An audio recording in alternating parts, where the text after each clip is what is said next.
الحمد لله رب العالمين والعاقبة للمتقين ولا عدوان إلا على الظالمين وأشهد أن لا إله إلا الله وحده لا شريك له ولي الصالحين وأشهد أن محمدا عبده ورسوله وصفيه من خلقه وخليله سيد الأولين والآخرين اللهم صل عليه وعلى آله وصحبه ومن اتبعهم بإحسان إلى يوم الدين أما بعد.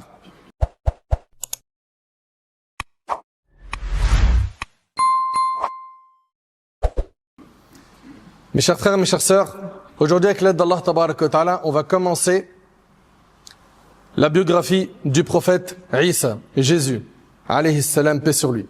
Ahbab al-Kiram, aujourd'hui nous abordons un sujet essentiel, rappeler la véritable place de notre prophète Isa ibn Maryam, Jésus fils de Marie. Dans un contexte où beaucoup parlent de lui sans le connaître, il est de notre devoir de présenter sa noble réalité telle qu'elle est révélée dans le Coran. Il est considéré comme un signe d'Allah, un messager de droiture, un exemple de piété. Et voici l'exposé de cette histoire grandiose qui sera abordée sur plusieurs prêches, car on ne peut pas l'aborder en un seul prêche, elle est trop longue. Maryam, la mère de Isa, grandit dans une famille pieuse. Un environnement embelli par les adorations, la prière, l'évocation, l'invocation. C'est là que grandit Maryam, Marie, la pure, la pieuse. Cette femme a été élue et fut un modèle pour l'humanité. Elle a été élue par notre Seigneur Allah. Et elle est considérée comme un modèle pour l'humanité. Allah Azza wa Jal nous dit dans la sourate 3, verset 42, وَإِذْ قَالَتِ الْمَلَائِكَةُ يَا مَرْيَمَ Inna Allah astafaki wa tahharaki wa astafaki ala nisa'il alamin. Mentionne lorsque les anges dirent ô Marie, Allah t'a élu et purifié et il t'a choisi parmi les femmes de l'univers. Allah l'a élu pour sa dévotion, son ascétisme, sa noblesse et l'a purifié de toute souillure et insufflation. Et dans un hadith rapporté par l'imam al-Bukhari et Muslim, selon Abu Musa, radiyallahu anhu, le prophète sallallahu alayhi wa sallam a dit « Beaucoup d'hommes ont atteint la complétude. Beaucoup d'hommes ont atteint la complétude. Mais parmi les femmes, seule Asia, l'épouse de Pharaon, Marie, Maryam, la mère de Isa, Jésus, Marie, la fille de Imran. Et le prophète sallallahu alayhi wa sallam dit et le mérite de Aïcha par rapport aux autres femmes est comme le mérite du tharid. C'est quoi le tharid? C'était une préparation à base de pain et de viande, considérée par les Arabes comme l'un des mets les plus succulents.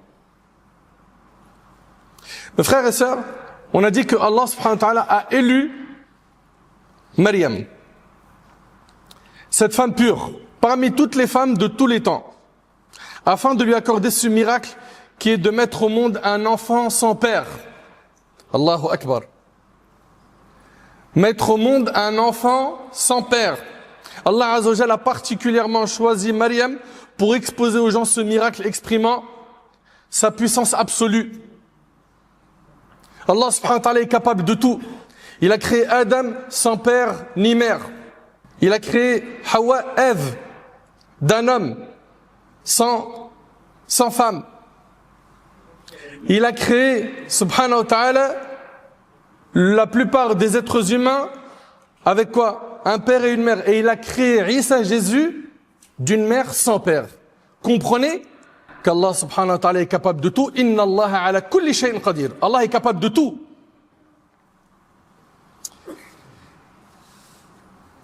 Concernant l'histoire de la grossesse de Maryam, Marie, avec Isa, Jésus, le Coran commence son récit au sujet de Maryam en nous informant qu'elle s'était isolée, se mettant à l'écart de sa famille dans un lieu éloigné, comme si Allah voulait de cette manière-là la préparer à un événement extraordinaire hors du commun. Allahu Akbar. Comme si Allah voulait ainsi la préparer à un événement extraordinaire hors du commun. Allah subhanahu wa ta'ala nous relate cela dans le Coran, dans Sourate Maryam, dans le verset 16 et 17, Allah dit « واذكر في الكتاب مريم إذ انتبذت من أهلها مكانا شرقيا فاتخذت من دونهم حجابا فأرسلنا إليها روحنا فتمثل لها بشرا سويا. Rappelle dans le livre le récit de Marie, lorsqu'elle s'isola de sa famille en un lieu situé à l'est, et mit un voile entre elle et les siens. Nous lui envoyâmes alors notre esprit, c'est-à-dire Jibril, l'ange Gabriel. Nous lui envoyâmes alors notre esprit, c'est-à-dire l'ange Gabriel qui se présenta à elle sous la forme d'un homme parfait. Lorsqu'elle le vit, elle prit peur et chercha refuge auprès d'Allah, l'exhortant à la piété pour qu'il ne lui fasse aucun mal. Alors il la rassura et il lui révéla qu'il était un ange envoyé par Allah et qu'il était venu lui annoncer la venue d'un fils, et l'informa que cela relevait du décret divin déjà décidé. Qu'est-ce qu'elle a dit? قالت إني أعوذ بالرحمن منك إن كنت تقيا قال إنما أنا رسول ربك لأهب لك غلاما زكيا. Elle dit, je cherche refuge contre toi auprès du miséricordieux si toutefois tu le crains. Et Jibril est venu la rassurer. Il lui a dit, je ne suis qu'un envoyé de ton Seigneur chargé de te faire don d'un fils pur. Ça c'est dans Sourate Maryam, versets 18 et 19. Elle, la pieuse et vertueuse, qui avait préservé sa chasteté de tout interdit, se retrouve à avoir l'ange Gabriel, qui est envoyé par Allah, qui vient lui annoncer qu'elle va avoir un fils. Allah Ta'ala nous dit, وَالَّتِي أَحْصَنَتْ فَرْجَهَا فَنَفَخْنَ فِيهَا مِنْ رُوحِنَا وَجَعَلْنَاهَا وَبَنَهَا آيَةً لِلْعَالَمِينَ. Mentionne celle qui préserva sa chasteté. Allah nous parle de Maryam comme étant une femme chaste, qui s'est préservée de haram. Qui s'est préservée du haram, mentionne celle qui préserva sa chasteté et en qui nous avons insufflé une âme créée par nous, faisant d'elle et de son fils un signe pour l'univers. Les savants du tafsir, les exégètes, divergent concernant la durée pendant laquelle Marie porta Jésus. L'avis de la majorité des savants est qu'elle le porta 9 mois. C'est l'avis de la majorité des savants. Et la preuve est que les signes de la gestation commençaient à apparaître en Maryam jour après jour. قالت أن يكون لي غلام ولم يمسسني بشر ولم أك بغيا. Mais elle entend la nouvelle qu'elle va avoir un enfant, alors qu'elle n'a jamais été mariée, qu'elle n'a pas été touchée par un homme. Elle a dit, comment aurais-je un fils alors qu'aucun homme ne m'a touché et que je ne suis pas une femme débauchée? Mais l'ange lui rappela que celui qui a créé les causes est capable de s'en passer. Allahu Akbar. L'ange lui rappela que celui qui a créé les causes est capable de s'en passer et de créer sans intermédiaire afin de montrer sa puissance absolue et d'établir un signe éclatant pour les gens afin qu'ils reconnaissent la grandeur du Créateur et le glorifient à sa juste mesure. قال كذلك قال ربك هو علي هين ولنجعله آية للناس ورحمة منا وكان أمرا مقضيا. Il en est ainsi. Ton Seigneur a dit, cela m'est facile. Ton Seigneur a dit, cela m'est facile. Ceci afin que nous fassions de lui un signe pour les hommes et une miséricorde de notre part. Et ceci est déjà décrété. Maryam, adoratrice dévouée et modèle de pureté et de chasteté, fut élevée en dignité par Allah, qui voulut pour elle la récompense de ce monde et l'au-delà. Il l'honora en la soutenant par un miracle unique qui ne s'était jamais produit avant et qui ne se produira jamais après elle. Cela constitue un signe éclatant de la toute-puissance du Créateur, capable de réaliser ce qui dépasse les lois habituelles.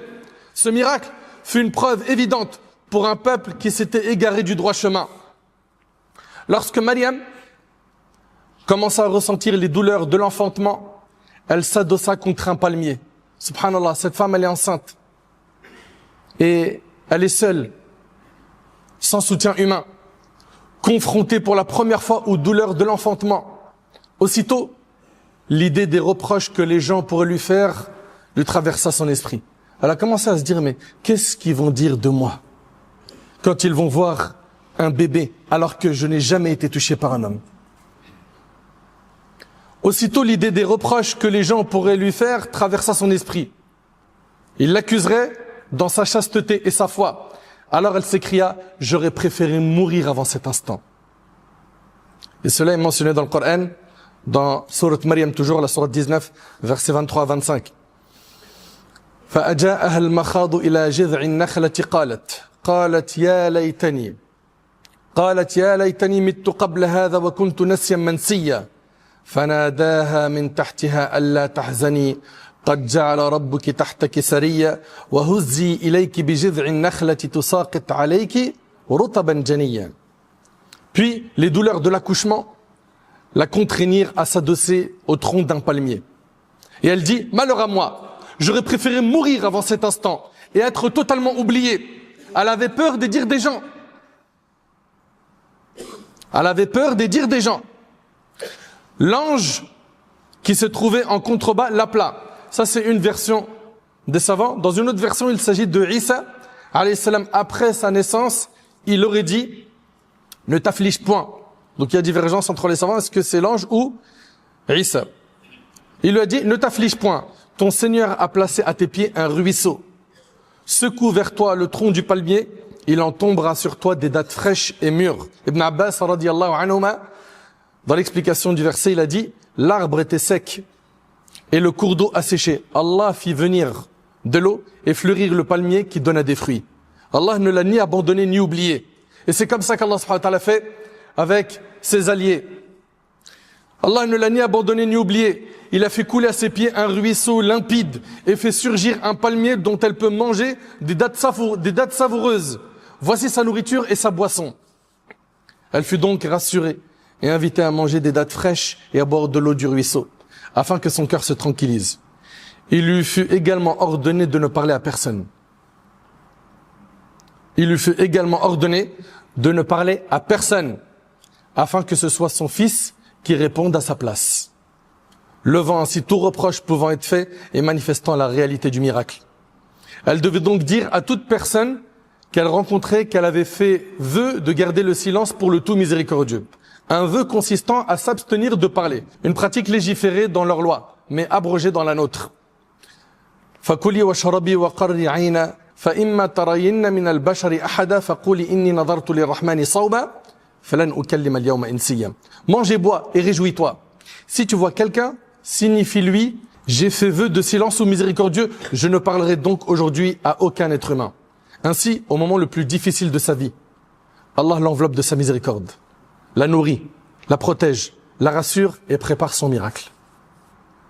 Il est bien évidemment difficile d'imaginer le combat intérieur qui accompagna les douleurs de l'accouchement chez Maryam. Elle se voyait déjà confrontée aux reproches de son peuple, à leurs accusations et à leurs doutes concernant sa foi et sa vertu. Elle qui appartenait à une famille pure, pieuse et irréprochable. Puis, Allah tabaraka wa ta'ala va faire en sorte que ce grand miracle voit le jour. Elle va se retrouver à accoucher. Les gens vont être choqués de voir que Maryam, cette femme connue pour la vertu et la piété, avoir un bébé, alors qu'elle n'a pas été mariée. Et elle ne parlera pas. Elle laissera son bébé Isa prendre la parole, et c'est le bébé Isa qui va défendre sa mère et qui va tout expliquer, et il va enseigner aux gens qu'il n'est pas un Dieu, qu'il n'est pas le fils de Dieu, et qu'il est envoyé par Allah subhanahu wa ta'ala.